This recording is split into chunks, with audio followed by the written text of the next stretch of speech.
पिता पुत्र पवित्र आत्मा के नाम पर आमीन। धन्यवाद धन्यवाद धन्यवाद। हे पिता परमेश्वर पवित्र आत्मा प्रभु यीशु मसीह, हम आपकी स्तुति आराधना महिमा प्रशंसा बढ़ाई करते हैं पिता, आपकी जय जयकार करते हैं प्रभु, आपको धन्य धन्य धन्य कहते, राजाओं के राजा प्रभु के प्रभु प्रभु यीशु मसीह।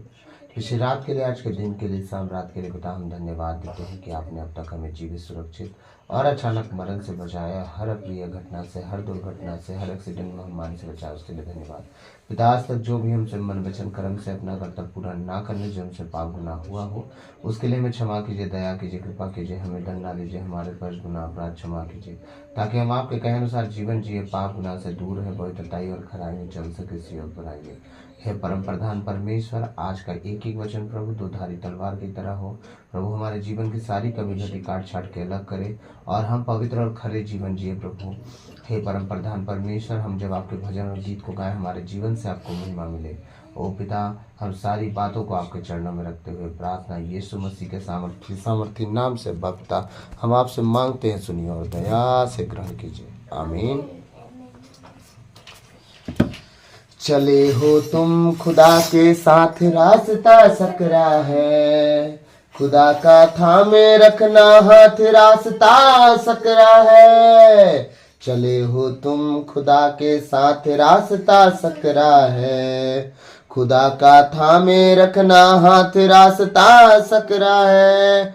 चलो चले यीशु के साथ, आओ थामे यीशु का हाथ। चलो चले यीशु के साथ, आओ थामे यीशु का हाथ। चलो चले यीशु के साथ, आओ थामे यीशु का हाथ। Hallelujah hallelujah hallelujah hallelujah hallelujah hallelujah hallelujah hallelujah. बथेरे आएंगे कहेंगे हम तुम्हारे हैं, खुदा के रूह की सुनना बात, रास्ता सकरा है। हमारे जीवन में बहुत से लोग आएंगे जो कहेंगे हम तुम्हारे साथ हैं, हम तुम्हारे साथ हैं, हम तुम्हारे साथ हैं, लेकिन याद रखना उनकी किसी की नहीं सुनना। याद रखना खुदा ही है जो तुम्हारे साथ है, उसके रूह की, उसकी आवाज की ही बात सुनना और किसी की नहीं। आमीन। बथेरे आएंगे कहेंगे हम तुम्हारे हैं, खुदा के रूह की सुनना बात, रास्ता सकरा है। Hallelujah hallelujah hallelujah hallelujah. तेरे रूह से, तेरे रूह से, तेरे रूह से खुदावन खुदा। धन्यवाद धन्यवाद धन्यवाद। हाँ पिता परमेश्वर, ना तो बल से ना तो शक्ति से, पर आपकी आत्मा के द्वारा खुदावन हर एक पहाड़ मैदान हो जाएगा, हर एक घाटी तराई भर जाएगी। पिता हम धन्यवाद धन्यवाद धन्यवाद देते हैं। राजाओं के राजा प्रभुओं के प्रभु प्रभु यीशु मसीह, आपकी स्तुति हो, आपकी महिमा हो, आपकी प्रशंसा हो, आपकी बड़ाई हो, आपकी जय जयकार हो। खुदावन हम आपको धन्य धन्य धन्य कहते हैं। प्रभु मेरे मुख पर पहरा बिठाइए, मेरे होठों के द्वार की रखवाली कीजिए। आज बोलने वाला मैं नहीं वरना आप स्वयं मुझ में होकर अपने वचनों के द्वारा प्रभु आप हमसे बातचीत करें। आज का हर एक वचन प्रभु आप सिखाएं, आपके वचन के अनुसार हमें जीना सिखाएं, चलना सिखाएं, उठना बैठना सिखाएं और पवित्रताई और खराई में आगे बढ़ना सिखाएं। हे पिता परमेश्वर, हे प्रभु यीशु मसीह, हे पवित्र आत्मा जी, आज का जो भी वचन प्रभु इब्रानी की पत्री से हम देखने जा रहे हैं परमेश्वर, उस सारे वचन का भेद हम पर प्रकट कीजिए। पिता हम सारी बातों को आपके चरणों में रखता हूँ और जितने आपके बेटे बेटी प्रभु आज का वचन सुने और 100 गुना फलवंत हो, इस योग्य बनाइए परमेश्वर। यह प्रार्थना नाजरत के यीशु मसीह के मीठे और मधुर नाम से अब्बा पिता मैं आपसे मांगता हूँ, सुनिए और दया से ग्रहण कीजिए, आमीन। तो हम जैसा कि मैंने कहा था कि हम कुछ भागों में इब्रानियों अध्याय 10 अध्याय को हम देखेंगे। तो हमारा एक लास्ट भाग है, चौथा, जो हम देखने जा रहे हैं आज, और वो है 36 वचन से लेके 39 वचन तक। इब्रानियों अध्याय 10, इब्रानियों के नाम पत्र अध्याय 10 पद संख्या 36 से लेके 39 तक। तो हमारा ये 10 अध्याय का लगभग कंप्लीट हो जाएगा। तो हम देखेंगे। तो वचन क्या कहता है, जैसे कि हमने कल देखा, इसलिए आप लोग अपना भरोसा नहीं छोड़े, इसका पुरस्कार महान है। ठीक है, आगे बढ़ते हैं 36वां वचन में। आप लोगों को धैर्य की आवश्यकता है, जिससे ईश्वर की इच्छा पूरी करने के बाद आपको वह मिल जाए जिसकी प्रतिज्ञा ईश्वर कर चुका है, क्योंकि धर्म ग्रंथ यह कहता है, जो आने वाला है वह थोड़े ही समय बाद आएगा, वह देर नहीं करेगा। मेरा धार्मिक भक्त अपने विश्वास के कारण जीवन प्राप्त करेगा, किंतु यदि कोई पीछे हटेगा तो मैं उस पर प्रसन्न नहीं होऊंगा। हम उन लोगों में नहीं जो हटने के कारण नष्ट हो जाते हैं, बल्कि हम उन लोगों में हैं जो अपने विश्वास द्वारा जीवन प्राप्त करते हैं। आमीन। तो ये वचनों के द्वारा हम सबको आशीष दें। आमीन। आइए हम इस वचन को बहुत गहराई से, बहुत शांति पूर्वक, बहुत धैर्यता से हम देखेंगे। आमीन।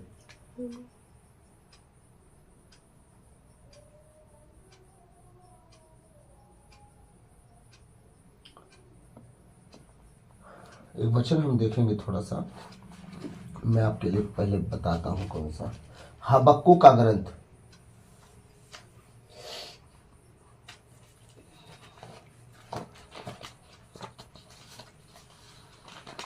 हबक्कुक का ग्रंथ हम थोड़ा सा देखेंगे। हबक्कुक का ग्रंथ 1421 पेज।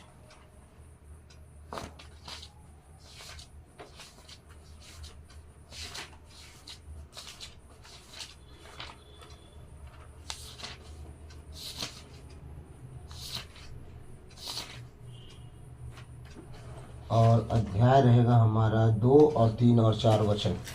दूसरा अध्याय का 3 और 4 वचन हबक्कुक का ग्रंथ। जो धर्मी है वह अपनी धार्मिकता के कारण सुरक्षित रहेगा। आमीन। रुकिए, हम थोड़ा आगे बढ़ गए। 3 और 4 ना, क्योंकि वह भविष्य का दृश्य है जो निश्चय समय पर पूरा होने वाला है। यदि उसमें से देर हो जाए तो उसकी प्रतीक्षा करते रहो, क्योंकि वह अवश्य ही पूरा हो जाएगा। जो दुष्ट है वह नष्ट हो जाएगा, जो धर्मी है वह अपनी धार्मिकता के कारण सुरक्षित रहेगा। सब कहें आमीन। इस वचन पे हम रहेंगे। अब हम जाएंगे इब्रानी में। ठीक है, इस वचन को हम यहीं पे रखेंगे और अपनी उंगली या पेपर या पेज कुछ भी वहां फंसा के रखिए, ताकि हम वापस जब आए तो हम फिर उसे देख सकें।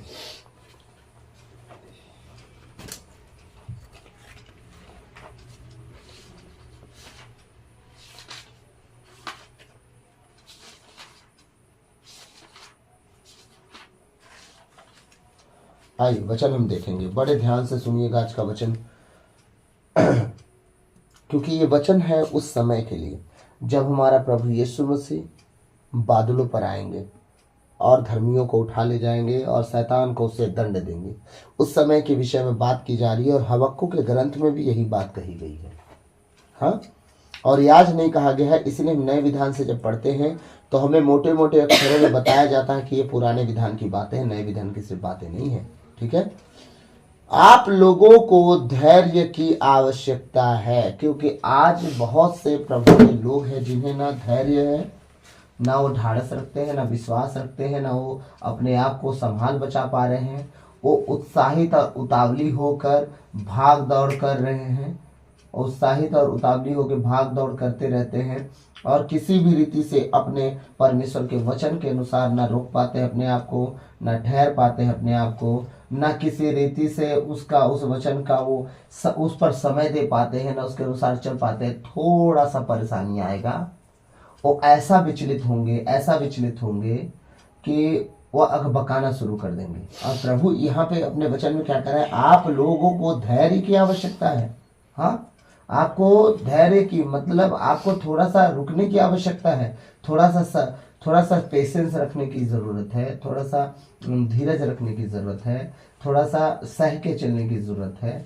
और उतावली से हम नहीं चल सकते। हमें कहा जा रहा है थोड़ा सा धैर्य रखो। अगर आप सही हो किसी भी किसी भी वे में, चाहे वचन में हो, प्रार्थना में हो, आराधना में हो, लोगों में हो, परिवार में हो, कलीसिया में हो, आप कहीं भी सही हो तो थोड़ा सा पेशेंस रखो।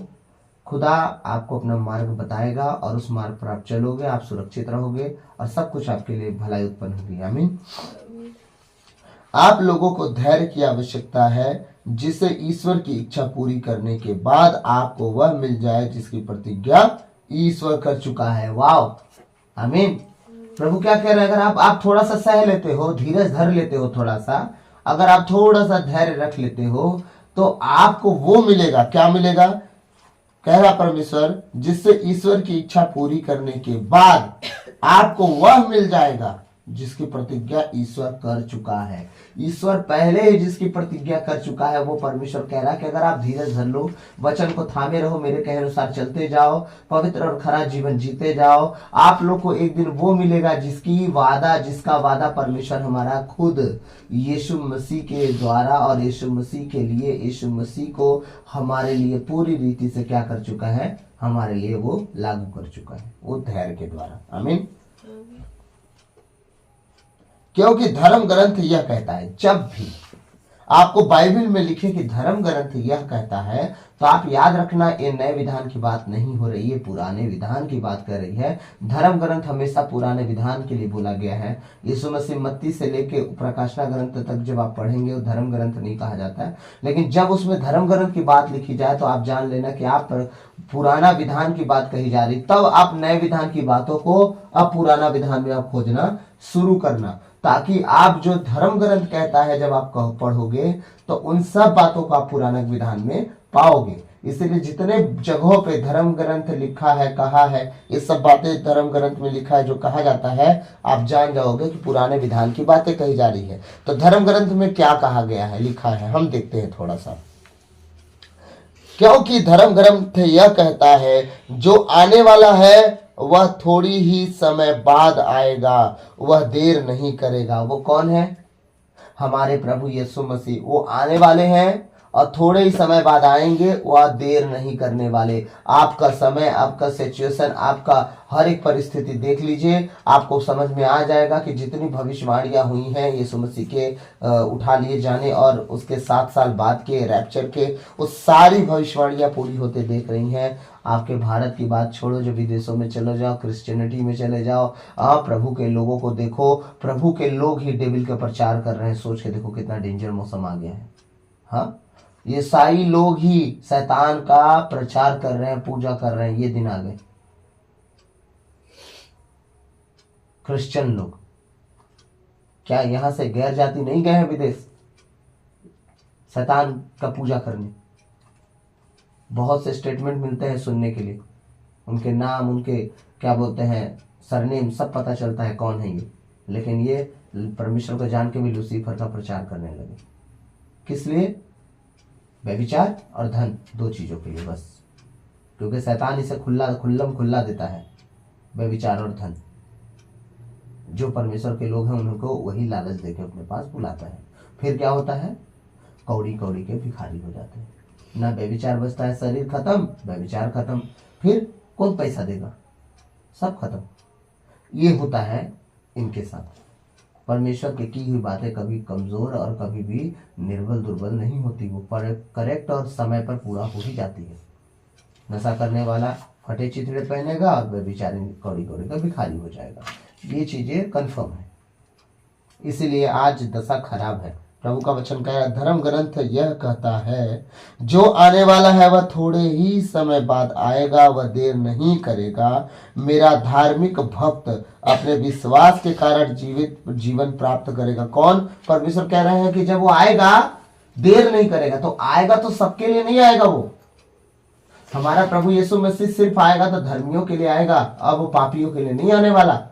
वो पापियों के लिए आया भी, क्रूस पर चढ़ा भी, अपनी जान भी दे दिया, लहू भी बहा दिया, कोड़े भी खा लिया, क्रूस का मुकुट भी पहन लिया, और थूका भी गया, थप्पड़ भी मारा गया, गाल मुंह नोचा गया, दाढ़ी नोचा गया, सब हो गया उसका। ठीक है। अब 3 दिन 3 रात कहाँ रहा? अधोलोक में रहा। मौत की कुंजी को हाथ में लिया। अब हिसाब किताब वो रखेगा, शैतान के हाथ से छीन लिया। ठीक है।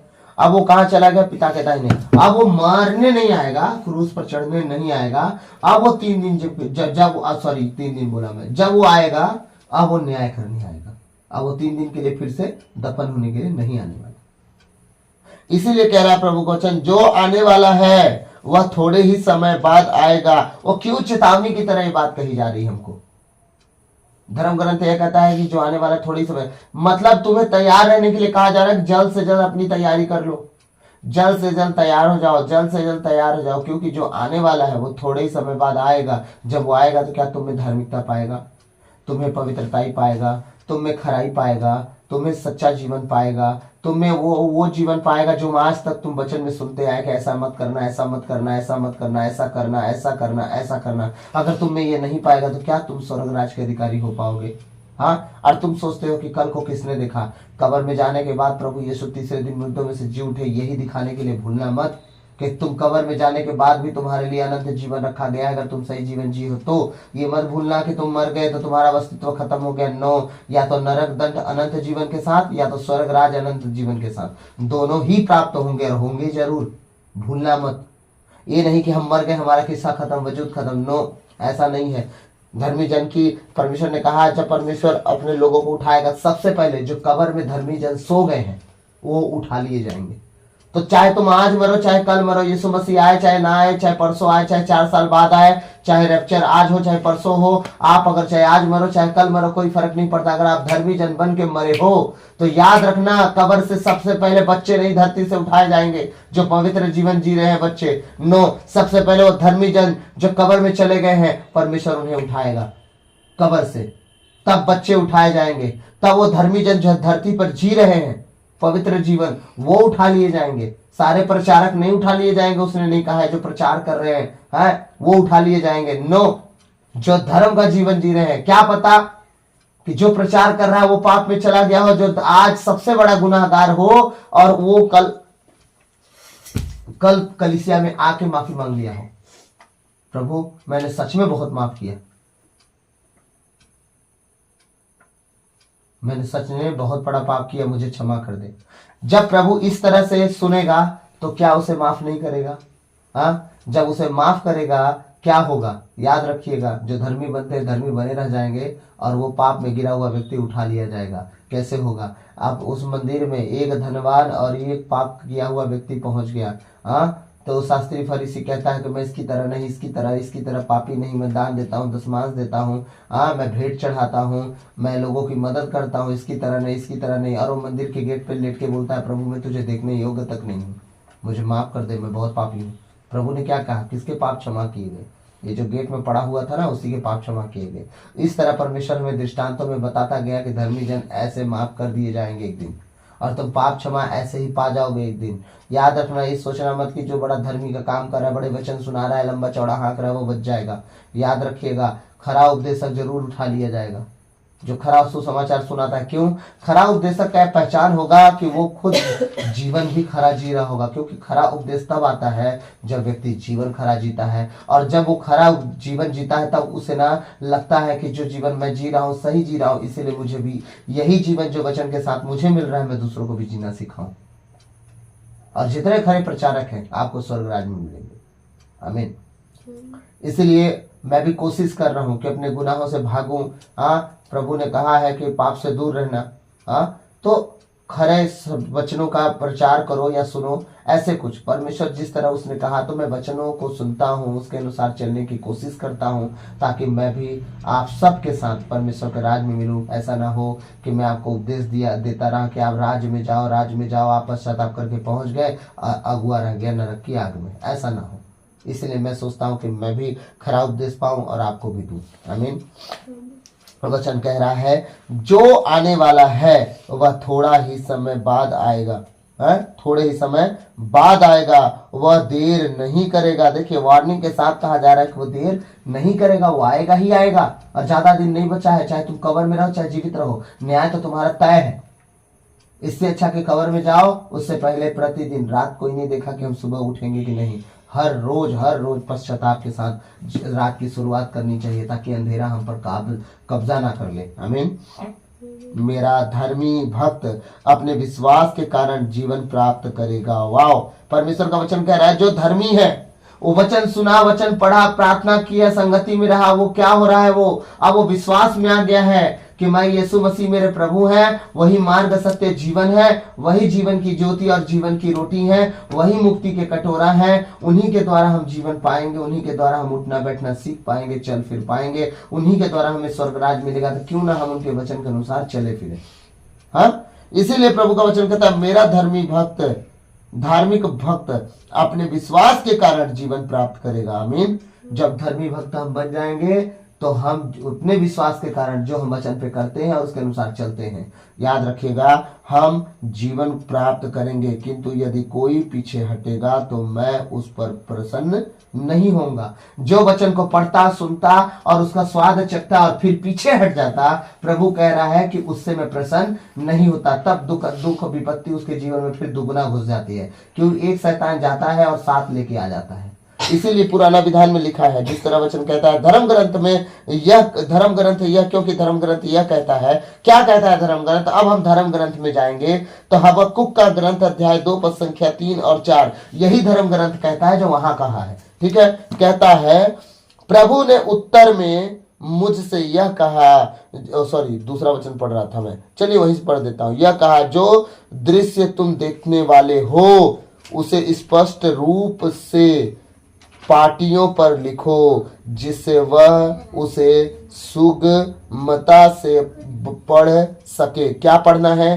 क्योंकि वह भविष्य का दृश्य है जो निश्चित समय पर पूरा होने वाला है। यदि उसमें देर हो जाए तो उसकी प्रतीक्षा करते रहो, क्योंकि वह अवश्य ही पूरा हो जाएगा। जो दुष्ट है वह नष्ट हो जाएगा, जो धर्मी है वह अपनी धार्मिकता के कारण सुरक्षित रहेगा। लेकिन यहाँ क्या कह रहा है प्रभु का वचन? मेरा धार्मिक भक्त अपने विश्वास के कारण जीवित रहेगा, किंतु यदि कोई पीछे हटेगा तो मैं उसे प्रसन्न नहीं होऊंगा। यहाँ वचन कह रहा है नीचे, जो धर्मी है वह अपनी धार्मिकता के कारण सुरक्षित रहेगा। लेकिन पीछे का लाइन क्या कह रहा है? जो दुष्ट है वह नष्ट हो जाएगा। मतलब जो परमेश्वर के वचन से पीछे हटेगा, मतलब वो दुष्टता का काम करना शुरू कर दिया, वो धार्मिकता का नहीं।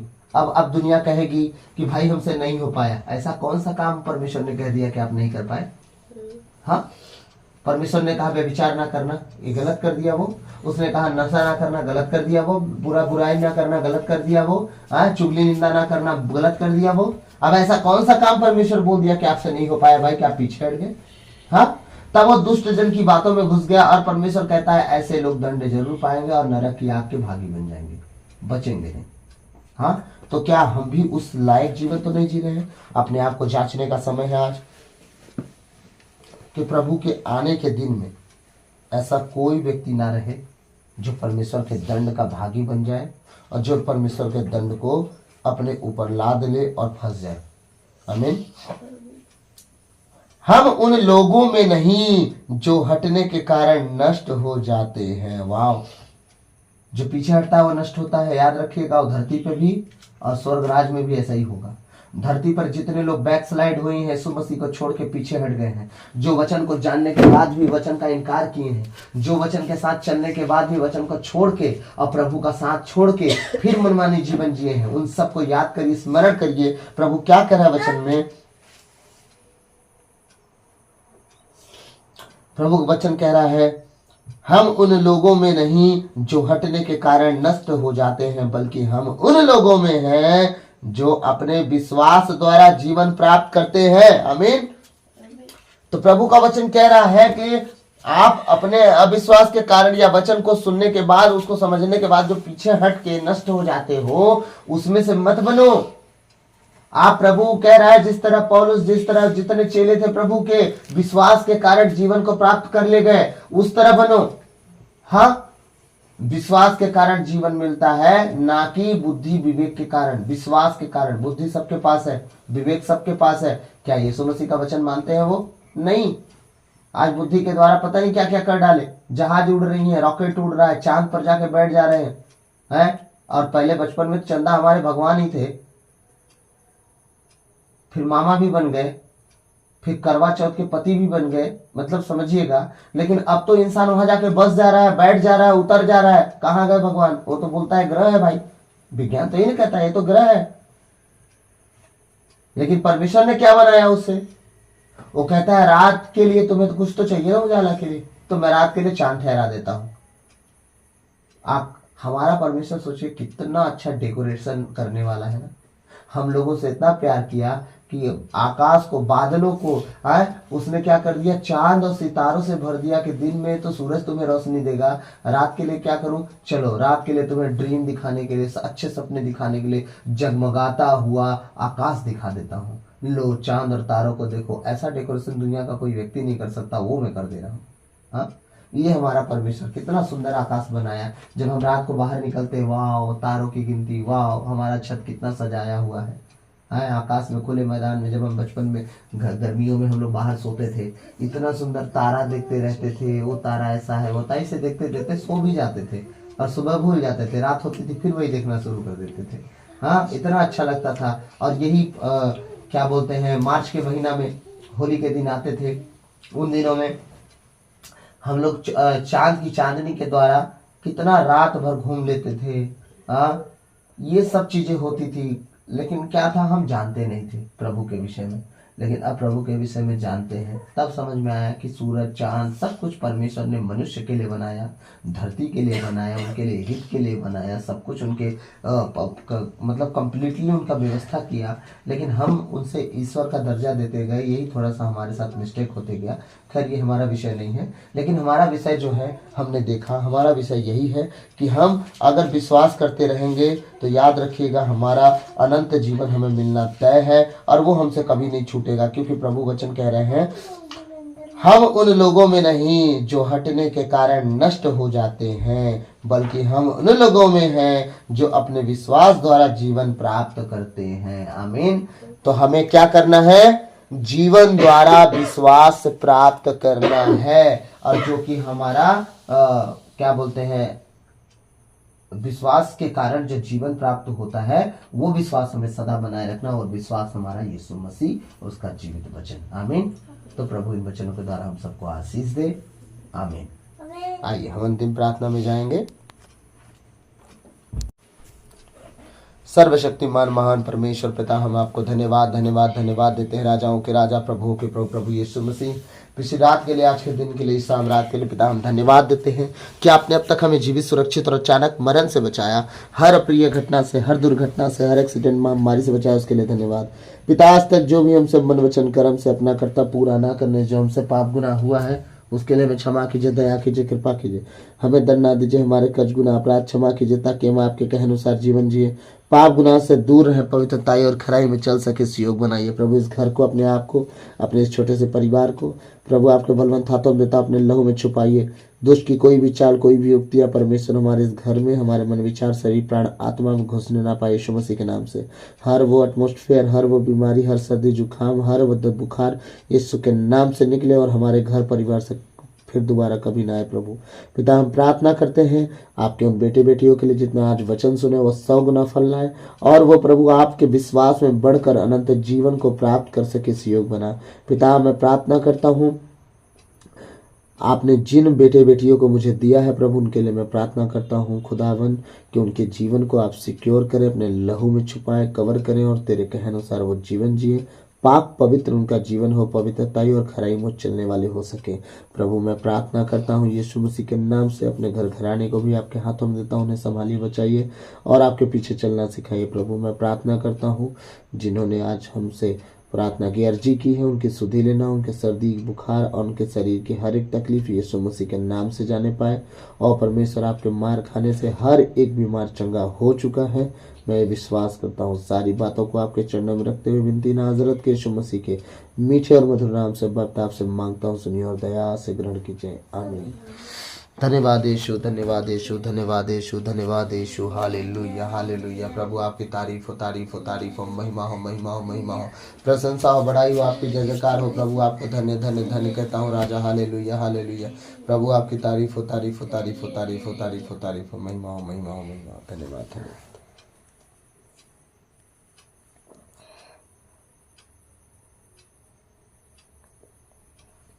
प्रभु की विनती। हे पिता हमारे, तू जो स्वर्ग में है, तेरा नाम पवित्र किया जावे, तेरा राज आवे, तेरी इच्छा जैसे स्वर्ग में है वैसे इस पृथ्वी पर भी पूरी होवे। हमारा प्रतिदिन का आहार आज हमें दे, और हमारे अपराध हमें क्षमा कर जैसे हम भी अपने अपराधियों को क्षमा करते हैं, और हमें परीक्षा में न डाल दे परंतु बुराई से बचा, क्योंकि राज और पराक्रम और महिमा सदा तेरी ही है। आमीन, आमीन। क्रूस का चिन्ह पिता, पुत्र और पवित्र आत्मा के नाम पर। आमीन।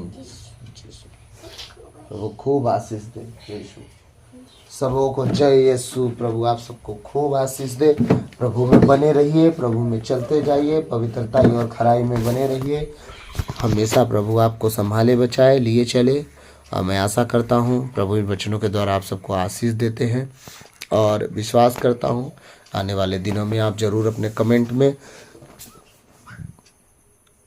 जो भी ब्लेसिंग आपको मिली है, जिस तरह चलना सिखाया जा रहा है, अगर चल के आप कुछ आशीष पाते हैं तो कमेंट ज़रूर लिखिएगा। और मैं आशा करूंगा और प्रार्थना भी करूंगा कि आप सदा सुरक्षित रहें, और अभी भी सुरक्षित होंगे। और आगे हम आने वाले शुक्रवार को फिर से आपके लिए हम प्रार्थना डालेंगे, और आपके लिए विशेष प्रार्थना मैं करूंगा, और आप उस प्रार्थना से ज़रूर जुड़िएगा। मेरे साथ आप भी प्रार्थना करिएगा। मैं यूट्यूब पे छोड़ दूंगा जिसे पिछली बार छोड़ा, और आगे भी आप प्रार्थना में जुड़िएगा। वचन के साथ हम प्रार्थना करेंगे सप्ताह में एक दिन जरूर, और वो शुक्रवार को मैं पूरा कोशिश करूंगा कि शुक्रवार को आपको प्रार्थना मिल जाए। और हम प्रार्थना जब भी इस तरह से करेंगे, आप बंधनों से आज़ाद होंगे, बीमारियों से आज़ाद होंगे, गरीबी से आज़ाद होंगे, लाचारी तकलीफ़ों से आज़ाद होंगे, आप पवित्र जीवन जीने पाएंगे, हर एक कष्ट से आज़ाद होंगे। प्रभु आप लोग को संभालेंगे, बचाएंगे, और इस वचन प्रार्थना के द्वारा आपके जीवन में बहुत से बदलाव आएंगे। आपका घर, आपका परिवार, सब कुछ बदलेगा। आमीन। चलिए, प्रभु आप सबको आशीष दे। God bless you all. और वचनों को दूसरे तक शेयर कीजिएगा। मुझे क्या बोलते हैं, बड़ा वीडियो और आराधना मैं अभी नहीं डालना चाह रहा हूं, क्योंकि कुछ लोग अभी वीडियो नहीं देख रहे हैं, क्योंकि वीडियो बड़ा हो जाने के कारण बहुतों को लग रहा होगा कि इतना लंबा चौड़ा खींच दे रहा है भाई, कौन सुने कौन देखे बोल के मैं छोटा ही कर दिया। आराधना को नहीं डाल रहा हूं, और आगे भी नहीं डालूंगा, क्योंकि बहुतों को आराधना पसंद नहीं आता होगा, डायरेक्ट वचन सुनना चाहते होंगे। इसीलिए मैं आराधना को कैंसिल किया, वीडियो भी लंबा हो जाता था। तो आराधना बहुत इंपॉर्टेंट है, फिर भी आप लोग तो अपने घरों में आराधना कर ही लेते होंगे। आराधना करने का मैं एक तरीका दिखा दिया हूँ, तालियों के साथ, डफली बजा के, झांझ बजा के, जैसे भी हो, लेकिन आराधना करिएगा ज़रूर। इसके बाद जैसा भी आपको ठीक लगे वचन सुनिएगा, और वचन ही डालूंगा ताकि आप वचन सुन के आशीषित हों, और ज़्यादा टाइम आपका ना मतलब जाए इधर उधर में। ठीक है, प्रभु आप सबको आशीष दे। God bless you. वचन दूसरों तक जरूर शेयर कीजिएगा, लाइक सब्सक्राइब करिएगा, और ताकि दूसरों तक ये वीडियो पहुंच सके, और अपने परिवार में, अपने घर में सबको वचन शेयर कीजिएगा। आमीन। God bless you all. प्रभु सबको आशीष दे। जय यीशु।